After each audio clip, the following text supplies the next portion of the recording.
So I think the first thing is, we have to understand some basic red flags, right? If words don't match actions repeatedly, if you see a pattern of behavior that's very toxic, if you're not allowed to set boundaries, right? Boundaries are a part of any healthy relationship. If you're not allowed to have differentiation, you're not allowed to be your own person. That's a problem. Love doesn't mean that you have to give up yourself and self sacrifice and self abandon. That doesn't mean that we don't all compromise. Yeah. That's very different than being forced to self-sacrifice and self-abandon. And, if somebody starts lying to you or somebody starts dominating you and threatening you and you see this coercion, the thing about domestic violence now is that we used to think about it as one physical incident. But coercive control is domination, intimidation, micromanaging, all these things that are invisible. Welcome to the Heartbreak to Happiness Show with Sarah Davison. If you're struggling with a breakup and you feel shocked, angry, betrayed, devastated, or sad and alone, then this podcast is for you. Best-selling author and award-winning host Sarah Davison shares how you too can get on with your life to heal, grow, and move from heartbreak to happiness. Here's your host, Sarah Davison. Welcome back to the show. Now today I am super excited to have a phenomenal guest. We have Dr. Nadine Macaluso. Now, she is better known, maybe, to some of you as the wife of the Wolf of Wall Street, Jordan Belfort. And she's the real-life inspiration behind Naomi Belfort's character in the Wolf of Wall Street movie that many of you will have seen. And if you haven't, get out there and see it. Now, Nadine survived a turbulent 8-year marriage to Jordan Belfort, marked by abuse, greed, and trauma. And what she has gone on to do and achieve is phenomenal. And that is why I've invited her on as my guest today. I am super excited to talk to her. I don't want to share any more in her bio because I really want to leave that for her to explain and introduce herself, because it is going to blow your mind. So I am super excited to welcome Nadine to the show. Welcome, Nadine. Oh, thank you so much for having me. I look forward to our conversation. Oh, me too. I have been waiting for this podcast for so long because you are incredible. You've been through so much. I didn't want to give too much away in the bio because your story is exceptional. I mean, it's been very well reported, but Yes. I would love it if you could share with my audience how you got into this work. Where did it all start? Yeah, so it actually all started. I grew up in Bay Ridge, Brooklyn, hence why in the movie The Wolf of Wall Street, I'm called the Duchess of Bay Ridge, right? So I was born in England, but my parents brought me at a very young age back over to Brooklyn. And I was raised with a mother who was very psychological. She was reading Carl Jung and Sigmund Freud in the 70s. She left my father when I was 6. And I just really had a very charming, magical childhood growing up on the streets of Brooklyn in the 70s. It was fantastic, right? No cell phones, no internet. You played outside till 9 o'clock and then you came in. But I was raised by a single mother, so we weren't, she struggled financially. And so I needed money, right? Because when you live close to the city, New York City, it's the most expensive city in the world. I became a model, not because I wanted to, but because literally it was the best way for me to make money and buy myself a car and be able to support myself on my own, because I really supported myself on my own since I'm 17, 18. And so I was modeling, living in Brooklyn Heights, going to all the best clubs in New York City at the time, like Aria, Red Parrot, Limelight, and having a grand old time. And as the movie The Wolf of Wall Street depicts, I walked into a party in West Hampton on Dune Road, where my ex Wolf of Wall Street was having this big summer party. Wasn't as big as the movie depicts, but as soon as I walked in, I just noticed all the people were acting so strange. Now, I didn't know they were all on Quaaludes, because I couldn't have even imagined that at 22, No. And then as the movie shows, one of them did expose themselves to me. And I was with my boyfriend. I felt so much shame and humiliation, right? Like most victims do, right? Even though it's the perpetrator's fault. I said to my boyfriend, we got to get out of here. These people are nuts. And so we left, and I never thought about Jordan again. But I guess he set his sights on me, and I was an object that he wanted to have, right? And so he had this one woman that he was very friendly with that was a mutual friend, and he made her $15,000 in the stock market to set us up to meet. And I didn't know it was a setup. Oh. I had no idea. She was just like, oh, I want to take you to dinner. And I was like, oh, that's so strange. Like, she wants to take me to dinner. But she called me so many times, and she said, oh, that guy Jordan's going to come. And I said, wasn't he married? Like, why is he coming? 22. I was like, if you're married, you don't go out without your wife, right? Yeah, yeah. So she was like, said, what do you care? I said, no, I don't care. I just think it's strange. So anyway, we went out, and again, I didn't think much of him, but then I realized he liked me. And then the next day, as the movie shows, I came home to 1,200 square feet of flowers for my 800 square foot apartment. Right? The ultimate love bomb. My friends are like, did you have sex with this guy? I said, no, I didn't even kiss him. And then I went and lived in Chicago for a while, but 6 months later we bumped into each other at a gym. And then, as they say, the rest was history. Wow. Yeah. So you got married. Yes. How long were you together? So we got engaged 6 months. We got married 6 months after that, and then we were together for 8 years. Right. Okay. Can you explain to my viewers like how it ended and how you ended up leaving? Because it was a very dramatic experience from beginning to end, really. I mean, if you haven't seen The Wolf of Wall Street, you're going to have to go watch it now, guys. I mean, most of you will have, I'm pretty sure. But if you haven't, I mean, Margot Robbie played you. Tell us a little bit. Did you get to meet her or speak to her during the film? I did. It was her first movie, so she wasn't a star yet. And they had called me up. The Martin Scorsese's office called me up, and I said, it's about time you called me. You're going to make a movie about my life? You don't even call me? Because I wouldn't let them use my name, because I had no creative input, made no money. It wasn't my narrative. So it was just like, I was just standing on that, whatever, laurel for whatever reason. It's silly because everybody knows it's me now. But back then I didn't know that. I didn't know what a big hit it was going to be. And they said, would you meet Margot? Because they wanted my accent, right? This ridiculous Fran Drescher, New York, Brooklyn, Long Island accent. And I said, sure. And so we met, and they taped me.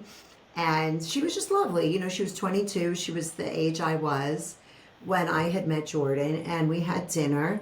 We took her to dinner afterwards. And she said, I'm so afraid of being naked, but I don't know how to tell them. And I said, right there, that fear of speaking truth to power, that's what I felt every day in my marriage.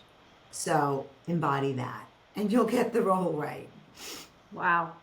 Yeah, wow. But she was lovely. She was a young, beautiful girl. Yeah, she nailed it as well. It was a great performance. So, she did. Can you give us an overview? I don't even know how possible that is of your marriage to Jordan. What was it like on a day-to-day basis? Yeah, so my marriage to him, was a quintessential trauma bond. I didn't know this back then because nobody was talking about this. So basically, it started out fast and furious, super intense, like most trauma bonds do, with lots of love bombing. But even initially, after 3 months, the coercive control started, right? So the domination and intimidation, like he would say to me, if you don't marry me, I'm not going to date you. If you don't have children, I'm not going to marry you. So all of those threats started, and I would fight back. But I was like, he just loves me so much, right? But the domination and intimidation were mixed in with fancy dinners at Le Cirque with $2,000 bottles of wine, and shopping sprees, and going to Cartier. And so that's why it's so confusing, because it's what I say is like you're dealing with two different people. You're dealing with Romeo and Dirty John, and you just never know who's going to show up that day. And so we did fall madly in love, or infatuation, or limerence, whatever you want to call it. But then over time, similar, just like in a regular, in a trauma bond, the domination, the coercive control, the abuse escalates, and his drug addiction really escalated. So there were so many different things going on between his drug addiction, his rage, whatever he was doing with his business, that it was just a very dramatic, erratic, and chaotic relationship. I always say that I was like holding on to his coattails, you know. And then, of course, in the midst of that, we had a home. We bought a home. We had children, and I loved that whole part. Yeah. It's definitely a very exciting lifestyle and the best of everything. Extreme luxury with helicopters and amazing cars and houses. Right. Extreme luxury. You know, on the outside, it looked like we had everything, right? It looked like Shangri-La. But on the inside, many days, it was just a very different story where he would act out. He would be highly aggressive, highly controlling, be very moody because of all the drug addiction. You know, and I was always fighting with him about begging him to stop doing so much drugs. Yeah. I mean, I suppose that is something that is scary when you're in a relationship with someone's an addict, because they're out of control a lot of the time and you're bearing the repercussions of that, never knowing where you're standing, walking on eggshells. And it's dangerous too. You know, it's not a safe position for anyone to be in, mentally or physically. How did you cope with that on a day-to-day basis? Did you have a support system? Right when I met him, I put myself in therapy. So the second I met him, I was like, I cannot handle this man nor this lifestyle, right? I didn't know how to handle, like, you know, limo driver and servants and, you know, so I knew that I needed support. And so I put myself into therapy, and I was in therapy through the whole marriage. So, but back then, again, my therapist wasn't talking to me about the things that we're discussing now, because nobody was talking about this, and it was a very different time. But I do believe that therapy saved my life, because it did allow me to manage it without going totally crazy. Yeah, I think you're right. I didn't actually get help until I was out of my marriage, because I didn't actually realize how toxic it was when I was in it. And I knew. You knew. Yeah, I knew how toxic it was. Yeah, because my ex is so overt, you know. Yeah, yeah. No, I mean, I definitely think that a lot of people realize when they're in and that it's hard to get out. But also, I didn't think it would happen to someone like me. I thought that abuse happened to other people. I thought toxicity happened to other people. So, okay, so I mean, your journey, having tell us just a little bit more about the end of that. How did you manage to get out of that relationship? So the way I managed to get out was because it's different than the movie. So what happened was, about a year before Jordan got arrested, I said to him, if you don't go to rehab, I'm leaving you, because I'm not going to sit here and watch you kill yourself. You know, I finally got the strength to do that. And he went crazy. He threw my clothing and jewelry, lit them on fire, you know, screamed and cursed at me. And he told me that night I had gone to my mother's house, and I left my children with my help. I knew they were safe, but I needed to come up with a plan. And so I came back, but my mother, God bless her heart, she was so smart. She said, before you go back, call the police and tell them you're going into a domestic violence situation. So I did. And I went in, and he was, you know, high as a kite on coke, having meetings in the living room. And he comes downstairs and with my daughter in his arms and tells me he's chartered a private plane. He's going to take her to Florida. I'm like, over my dead body. Okay, remember, I am from Brooklyn. You're not taking my daughter. Right, so I chased him up the stairs, and he kicked me down the stairs in my solar plexus. And I ran up the stairs, but luckily my mother had told me to call 911. So I lifted up the phone. There was no cell phones back then, or maybe just the beginning, and dialed 911 and hung up. And then chased him through the house and jumped in the car to save my daughter. And luckily, and my other help was just like standing there watching us, which was disgusting and wouldn't help me. There was one housekeeper who helped me, and I said, please close the door, the garage door, like I mouthed it to her. So she closed it, and that's what you see in the movie when he drives her into the garage door. But luckily, we stopped him. My housekeeper took her back into my backyard, and luckily the police came and arrested him. So that was... that's when you left. Yeah, so I didn't leave at that moment, because he did go to rehab, and he was coming home to us. Like, we were the whole reason why I was getting sober. But at that point, emotionally, I was done with him. But then what happened is, a year later, he got arrested. And I knew that was my ticket to ride. Yeah. Because I knew I was safe. I knew he couldn't hurt me. He couldn't say I was the drug addict. He couldn't try to take my kids from me. Yeah. So I got very lucky, which is, a lot of women do not get lucky like that. So did you get divorced while he was in prison? Did that go No, through? so what happened is he got arrested. They put an ankle bracelet on him, but remember, he was an informant for the FBI. So he didn't actually get sentenced till 7 years later. Ah. So when he came back from his arraignment, I said, I'm divorcing you, get out. I mean, I was so done. And he went to my Southampton house. I stayed in my other house. And so then, like, I think 2 years later, we got divorced. But a year and a half later, I met my current husband, who I've been with for 25 years. And he lives in California, so I picked up my kids and we moved to LA for a fresh start. Wow. Yeah. And are you happily married now? I think everyone Yes, I'm very happily married now. Yes. How did you not repeat the passes? I know you've done a lot of work here. You know, you went back Yeah. to school, didn't you? Tell us about that. Yeah, so after I left Jordan, his sponsor actually called me and said, Nadine, I really recommend you go to this retreat. If you don't go, you're going to meet someone just like him. And I was like, oh no. I called up that retreat. I checked myself in, and for 5 days I went to this amazing retreat where I did a lot of different psychological, somatic work. And I learned about boundaries. I learned I could say no, like all these things that I didn't know about, right? Even though I'd been in therapy. So that really laid the foundation for me. And I still stayed in therapy for my healing. But I was a lot stronger after that. And I understood a lot more of who I was, right? Because as much as we focus on the pathological person, we also have to understand ourselves. And so that really laid the foundation for me, so I was more able to trust myself in making a decision about a second partner. Yeah, and I think that you said something there really interesting, and I think people often ask me, Sarah, when will I ever trust again after such a toxic partner? You know, I've had to rebuild my life from scratch. And I always say, look, it's not about learning to trust someone else. It's about doing the work so you can trust yourself to make a better decision. That's exactly it. And not being afraid to say no, to tolerate disappointing people, right? Not to fawn and placate and appease people just to keep connection. And so I was much better about that. And then we moved to California, and we got a really beautiful fresh start on life. My children were like just about to be 4 and 6. They're 30 and 32 now. My daughter just had her second baby. She's a therapist. Yeah, it's amazing. Congratulations. Yeah, thank you. So then I was living in Los Angeles, doing what everybody does, drinking green juice, doing yoga, meditating. And I just decided, you know what, I'm going to go back to school because I believe that therapy saved my life. And I want to be a therapist. So I went back to school around 38, got my master's, got my PhD.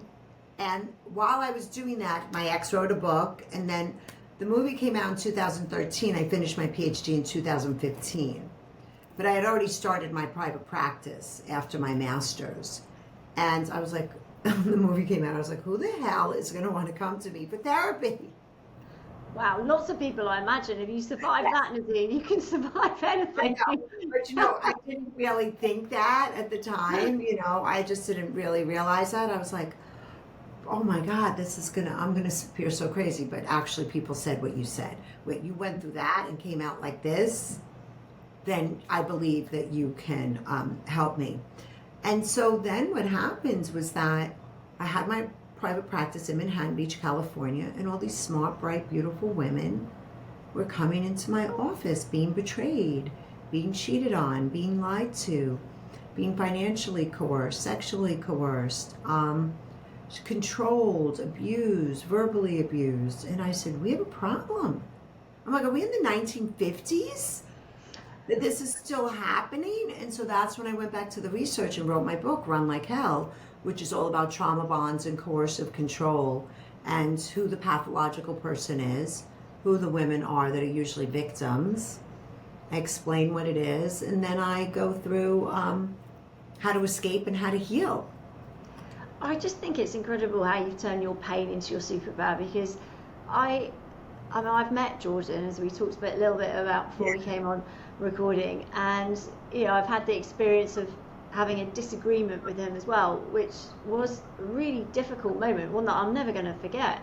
And I had a short encounter over a period of time with my ex-husband, with him, but ultimately you lived in that, and obviously the movie depicts something that's, you know, there's like a scale, isn't there, and this is way at the top end of the scale, and to be able to get through that and then come out and turn that pain into your superpower, to use that to help other people, go back and train in this, I think it's phenomenal. And I think what you're doing is making a real impact for people, because one of the things that I felt was that nobody could understand what I was dealing with. I felt like I was going crazy because I didn't think I was an idiot. I thought I was clever enough, you know, not top of the class by a long way, but not stupid.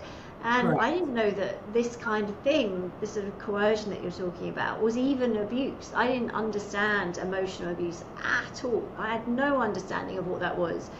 And I think for a lot of people watching The Wolf of Wall Street would have shone a big light and made them think, gosh, okay, this is, I mean, that's extreme, but there's parts of this that resonate. And you went back to school, you trained, and then you've come out, you've got a book called Run Like Hell, which I recommend everybody get, because it's got some super great advice in there.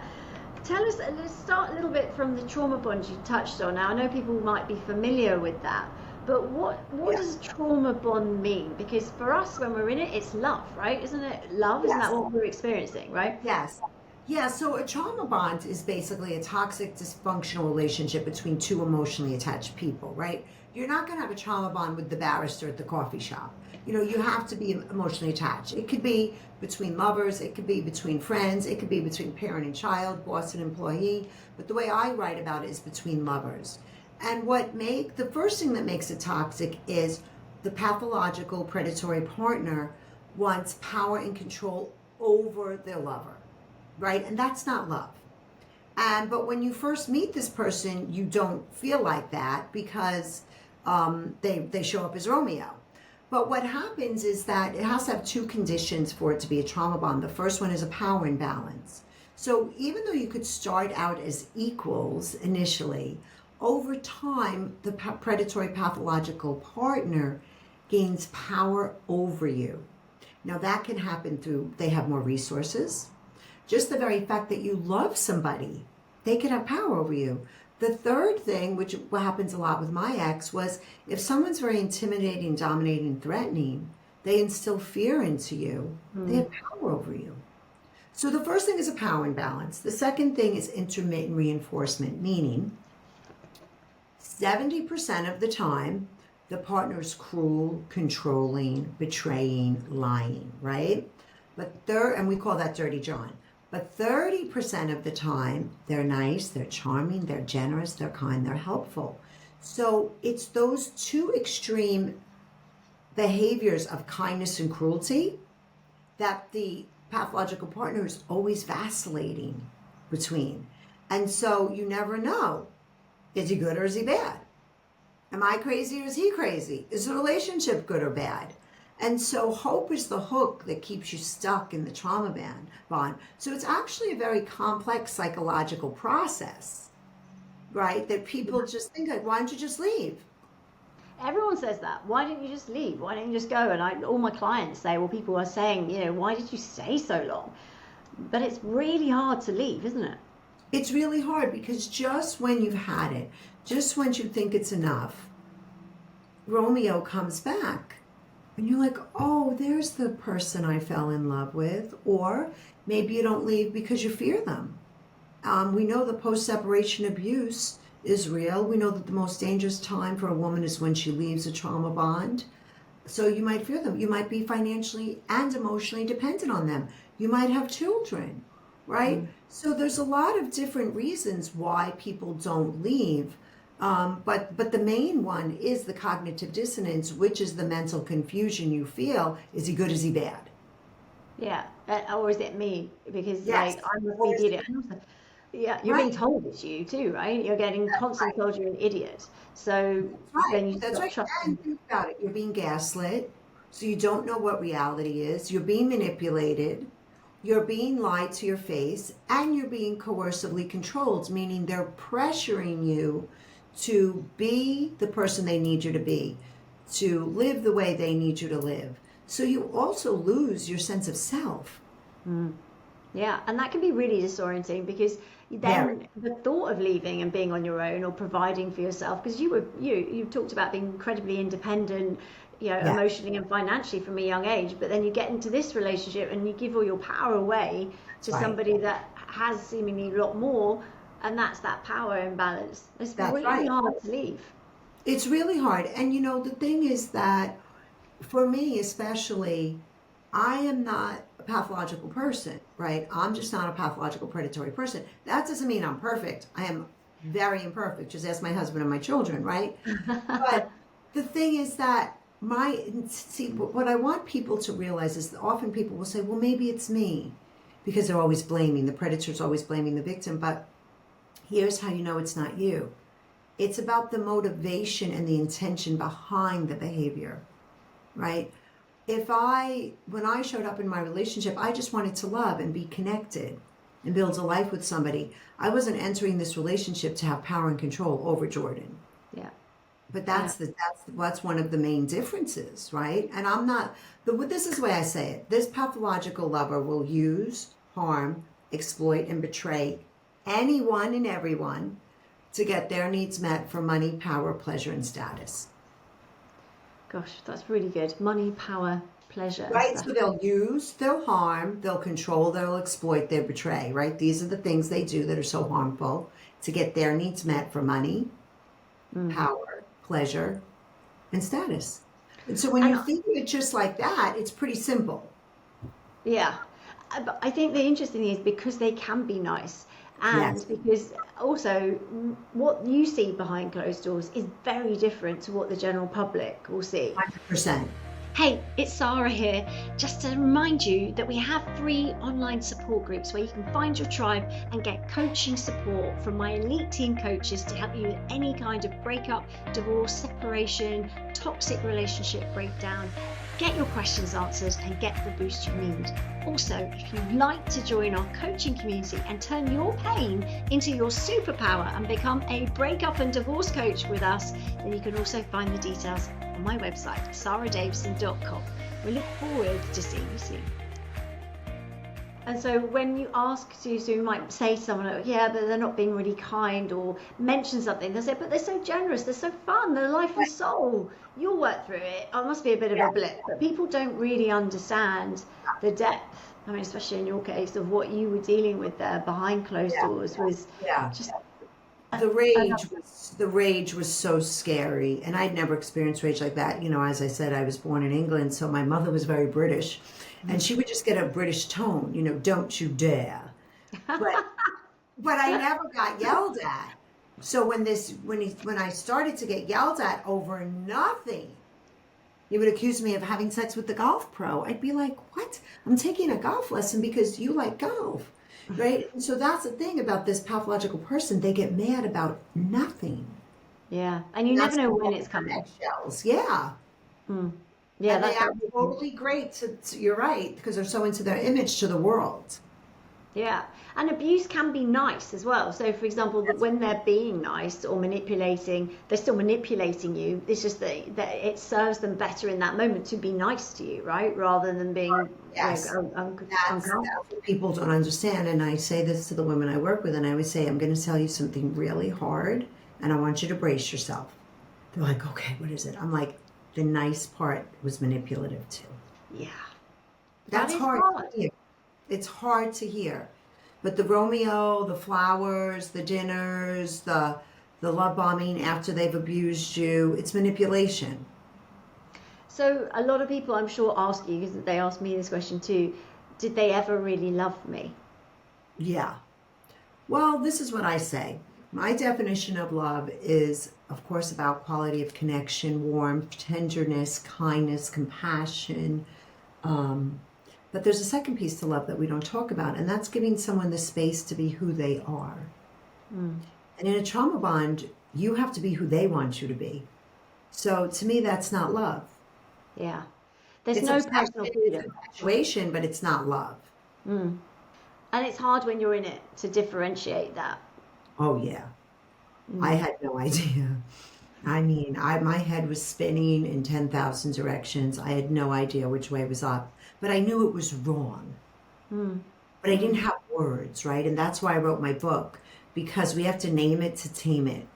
Oh, I love that. You have to name it to tame it. And you've done that. I mean, you created what you call your healing blueprint. Can you talk us through that? Because I think for people listening, and I know a lot of my followers are probably in the midst of this right now thinking, well, you know, it's great that you guys have got yourselves out, but I'm still here and I don't feel, I'm exhausted, I'm at rock bottom, you know, I'm doing a lot of that crime. How do you pull yourself back up from that? So the first thing is, you know, if you're still in the trauma bond, you have to have radical acceptance that you are in one, right? You have to get really educated and be like, okay, I'm in a trauma bond. Now, if you're married, living with this partner, once you make that internal decision or recognition or radical acceptance of it, you can never tell them you're going to leave. Now you have to wear the mask, because you can't say to a controlling person, hey, by the way, peace out. They're going to freak out. And we know the most dangerous time is when a woman says she's going to leave, right? Like when I said to my ex, you have to get sober. He got physically violent. So we don't want to do that. You want to learn from all the mistakes I made. Don't tell them to their face. Don't do it when they're on drugs, right? Like, you have to keep it to yourself and then start to plan behind the scenes. Start to make documentation, start to get all of your important documents in order, get your own credit card, start to somehow get some of your own money, whether it's going to, you know, we have different stores here, but like, you know, going to Walmart and getting cash cards back, right? Yeah. Because you have to have some financial freedom. You have to get trauma-informed therapist. If you're married, go talk to a lawyer and get a consultation, but act normal to their face the whole time. Yeah. And then decide, you know, how you're going to leave safely with a therapist or a domestic violence advocate. And then once you leave is when the work really begins of healing, because you can't heal while in the relationship. No, you can't. You can't heal when you're still sitting in that dirty bathwater. You've got to get out. But it, you know, it's hard to get out. But once you get out, a lot of people go back, don't they, Nadine? Oh, yeah. It takes 4 to 7 attempts for a woman to leave. Okay. But it's okay, because even that's the process of leaving.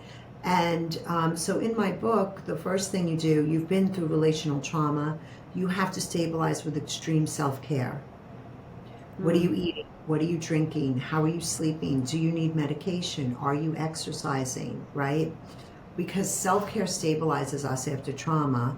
And then once you've done that, what you have to do is then you have to turn the mirror back on you, because you've been so obsessed with pleasing and placating and fawning and losing yourself and self-abandoning to this maniac that you have to turn the mirror back on you. Who are you? What do you need? What are your attachment patterns? What developmental trauma did you experience? What are your personality traits? And start to really learn about yourself, because you have to now strengthen yourself. You have to know, what are my strengths? What are my weaknesses? And how do I resource myself mentally, emotionally, physically, financially, and spiritually to really break this trauma bond and start to heal? And it is a process. It is a process, because I don't know if you know this, but I have a community, an online community. Yeah, I saw. I want tell everyone about it, because I'm sure it'll be a benefit to a lot of my listeners too. It's amazing. So what I do is I took my book and I put it into a course, an online course, where I do, you know, video lessons, guided meditation prompts, guided journal prompts, worksheets. So you have that, but then in there, I teach the course. Like today, I'm going to teach a whole lesson on shame, but then I also run support groups, because you can't heal in isolation. You need support. And so it's $30 a month, which is like crazy. It's $1 a day. But I really wanted to democratize what I do and give women the support that they need, because this is hard to break. Oh my goodness, it's so hard to break, and I love what you've done. You've got that blueprint of steps people can follow to get through it, which I think is really important. Because people tend to get out and they say, and give you all the reasons why, but actually knowing the how is the bit that really keeps people stuck. Yeah. Yeah, yeah. And I just want to say one more thing. A huge piece is dissolving that cognitive dissonance of really understanding you weren't with Romeo and Dirty John, you were with one pathological predatory person. Yeah. Yeah, it's very true. I love that Romeo and Dirty John because it's so true, and it feels like that. You're either, in the clouds, everything's so rosy and fairy tale romantic, or you're down there thinking, I don't know if I can breathe. This is suffocating, and I'm terrified. And it's that sort of extreme that is terrifying, exhausting, not just mentally but physically as well. And there's a lot of evidence to show that trauma stays trapped in the body after the event. So tell us a little bit about how your somatic training is helping you with your work. Yeah, so as you just mentioned, right, we know that what happens is that your nervous system gets, put through hell, right? Because of the extreme highs and lows, right? So you're like swinging between dopamine and oxytocin and cortisol and adrenaline. And so your nervous system really becomes hypervigilant and becomes very dysregulated. So in my course, we work a lot on breath work, grounding exercises, and toning the vagus nerve, because the vagus nerve is what allows us to feel safe in our body. So we're always working on those sorts of exercises to help us, because some people go into freeze states, some people go into flight states, right? So you need to know, if you're in a freeze state, what do I need to do to get out of that, right? Whether it's cold water, doing some very slow but soothing movements, right? Or if you're in a flight state and you're ruminating nonstop and you're hypervigilant and you have the startle reflex, then there's going to be different things to calm you down. But if you're in a freeze state, you need things to take you up, right? Mm-hmm. So it's understanding where your nervous system is at this moment. Well, some people swing back and forth, but you need tools to manage those states. Because it's not just about what's in your brain. Yeah, no, absolutely. And I think that's where, talking therapy is one thing, but actually you've got to take time to invest in those self-care routines that you were talking about there. But, serious ones, I love the breath work and the cold water treatments and all those, it's about having a toolkit, I think, of different things. Right. Because we go through different stages. That's my experience in the healing. So sometimes you might be flight, sometimes you might be freeze. And that panic and anxiety and fear, because of the CPTSD that is caused by this, can last a while. There's serious work to be done, I think, to manage it. Do you still struggle with trauma from what you went through? No more. No. That's the thing, is that healing is possible, right? And I always say to the women I work with, you are the most important project you will ever work on. I've been in therapy for 25 years. Yeah. Right? So, and I've taken every single healing modality known to man, but you are the most important project that you will ever work on. And healing is a process, and it's a journey. I'm going to be 58 in Christmas Eve is my birthday. So I put in, my whole adult life I've dedicated to healing. Especially from that relational trauma. And we all have relational trauma, whether it's from our childhood, because nobody has perfect parents, my kids included, right? To a trauma bond. So if you had severe developmental trauma and you have a trauma bond, you're getting squeezed, right? So that CPTSD is going to be even more extreme than someone that just maybe had a little neglectful parents and a trauma bond. So it's also important to understand your spectrum of it. Yeah, it's really important, I think, and that's where doing the work is super important. Doing the work, learning from your mistakes, and it's not like it was ever your fault, but actually we've got to learn to spot the signs, because otherwise it's very common, isn't it, to come out of one of those relationships and then go straight back into something, because ironically it feels safe because it's familiar. Correct. So how can we stop that and prevent that? So I think the first thing is, we have to understand some basic red flags, right? If words don't match actions repeatedly, if you see a pattern of behavior that's very toxic, if you're not allowed to set boundaries, right? Boundaries are a part of any healthy relationship. If you're not allowed to have differentiation, you're not allowed to be your own person. That's a problem. Love doesn't mean that you have to give up yourself and self-sacrifice and self-abandon. That doesn't mean that we don't all compromise. Yeah. That's very different than being forced to self-sacrifice and self-abandon. And, you know, if somebody starts lying to you or somebody starts dominating you and threatening you and you see this coercion, the thing about domestic violence now is that we used to think about it as one physical incident, but coercive control is domination, intimidation, micromanaging, you know, all these things that are invisible for people. How easy was your divorce process? Because one of the things that I see in my work is that post-separation abuse is one of the biggest misunderstood challenges we have in society, because people think, oh, well, you're not with them anymore, so they'll be fine, just go through the divorce. But all those gaslighting techniques, all the confusing behaviors, that and the anger and everything gets funneled through the finances then and the children, which they know exactly how to hurt you, they know exactly how you're wired. Yeah, how did your divorce process play out, and what are you seeing with your clients? Yeah, so I was very lucky because my ex got arrested. So I did not experience post-separation abuse. That was the one thing I was spared. But most of my clients, patients, whatever I want to call them, are really they're not so lucky, right? Post-separation abuse is very, very common. They will weaponize the children. They will cut you off financially. That's why it's so important to be prepared. Do not just willy-nilly do this and like think I'm going to wing this by the seat of my pants, right? Because you have to be also prepared for DARVA, where they'll deny the abuse, attack you, say you're the abuser, and reverse the victim and offender, right? So no, post-separation abuse, unfortunately, is extraordinarily real. And in the United States, the family court system is a kangaroo court. It's over here too. So it's not really a safe place. So that's why you have to go into this thing so prepared. Which is hard for survivors, because we are usually our confidence is lower, especially we haven't had a chance to heal at this point, because you go from the relationship into the divorce process normally quite quickly.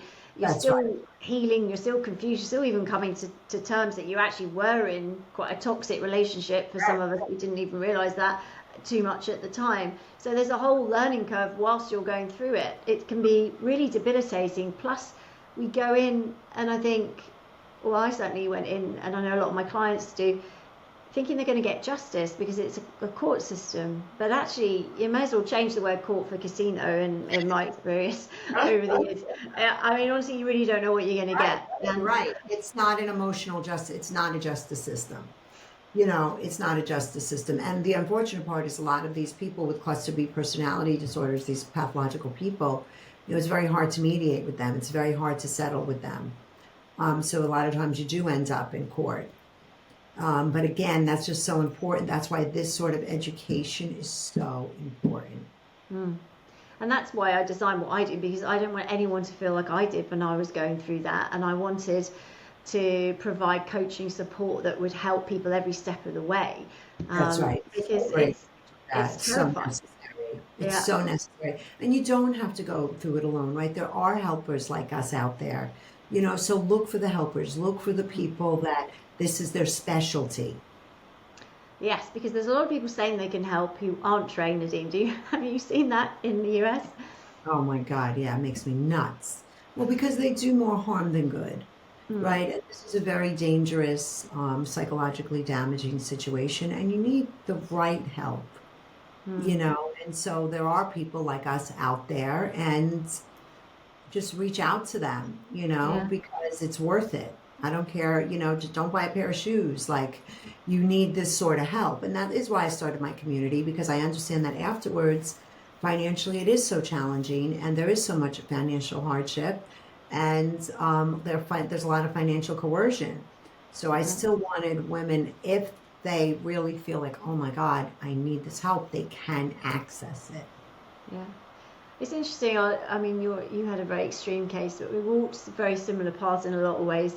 We talked about off air a little bit there, and you know, we have a community and people can access help. There's you know, it's interesting how it can destroy your life, but we are proof that actually you can take it as sometimes the thing in your life that causes you the biggest pain, the greatest fear and overwhelm, can actually turn out to be the greatest gift, because you can alchemize that into your superpower, and create something that actually pays it forward and helps other people, which I can see from talking to you. You have that shining through, that warmth, and I just love what you're doing. So for people to find you, Nadine, where can they go? So I recommend everyone listening, if you're not following Nadine on Instagram, go check her out. It's The Real Nadine. Is that right, your Instagram? Yeah, it's Dr. Nadine on Instagram. We post every single day. We take it very seriously. My social media is really very informative, very educational, but also very fun. Because, we also have to have some lightness in all this darkness. And then go to my website, drnae.com. So many free resources. Pathological Lover Checklist, Trauma Bonds Assessment, CPTSD Assessment, Cognitive Dissonance Assessment. They're all free. Please use them. And on my website, you can see, it will say course, and you could join the Trauma Bond Recovery community. You can get my book on there. But yes, just, I'm on social media all the time. You can direct message me. So please reach out with any questions. Yeah, I think what you do is amazing. I know your work is helping so many people. So guys, do go over, check out Nadine's website, check out her Instagram. All the links are in her bio and her profile there. So if you go over to The Real Dr. Nadine on Instagram, you'll be able to see her programs that she has, everything that she does, and her book. You can get that off Amazon as well. Yes. Run Like Hell. I think it's a fantastic title. Where did you come up with that? I wish I could say I did. My publishing company did. When they first told it to me, I said, that's not academic enough. They were like, it's okay. And I was like, okay, it's okay. And now, of course, I love it. Yeah. I absolutely love it because it resonates. It's real. It means something to a lot of us, and we know what that is like. So thank you so much for being a guest today. I have one final question, which I ask all my guests. Yeah. My podcast is called Heartbreak to Happiness. So what is happiness for you, Nadine? So happiness for me, I say this, the opposite of depression isn't really happiness, it's vitality. It's feeling alive, right? Being able to be spontaneous, being able to have self-acceptance, and being able to share yourself with those that you love. Oh, I love that. I love that. It's so true. Well, thank you for your wise words. We've had so many of them today in this episode. I'm really grateful for you giving your time today, because I know it's going to really hit hard with a lot of my audience. And I'm very grateful. I'm so excited to have met you, and I've had a chat off air with you as well. I think you're super special, and I love to keep in touch. So thank you for being a fabulous guest. Thank you. That's it for today's episode. Do click like, subscribe, follow, and jump over and check out The Real Dr. Nadine as well on her Instagram. I look forward to seeing you on my next episode.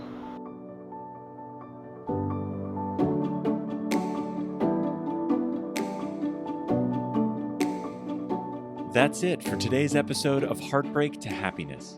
Don't forget to subscribe and leave a review to win a free ticket to Sarah's virtual Heartbreak to Happiness retreat.